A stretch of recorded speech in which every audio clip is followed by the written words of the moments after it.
કોઈ પણ વસ્તુની તમને અપેક્ષા જાગે અને એ વસ્તુની અપેક્ષા સંતોષાઈ જાય એટલે લોભ વધ્યા વગર ન રહે કોઈ દિવસ. તમે કોઈ પણ જગ્યાએ નોકરીમાં જાઓ અને તમને મહિને 50,000નો પગાર મળતો હોય એટલે તમને 60,000ના પગારની અપેક્ષા ન જાગે એવું બને નહીં કોઈ દિવસ. આ નરું સત્ય છે.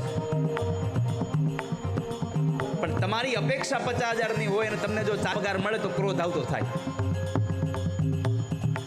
તો ક્રોધ આવે. ક્રોધ અને લોભને મારવા માટે એક જ મૂળ સાધન છે, કામનાને મારી નાખો. જીવનમાં કોઈ કામના ન જોઈએ મને. એટલે તો પ્રહલાદે કીધું ભગવાન બધું આપો પણ એમાં એક જ વસ્તુ જોઈએ છે, મને કોઈ જાતની કામના ન હોય. કેવલ તમારા દર્શન સિવાયની કામના ન જોઈતી મને. केवल તમારા દર્શનની લાલસા. कृष्ण दर्शन लालसा. हे कृष्ण हम आपके दर्शन के प्यास है.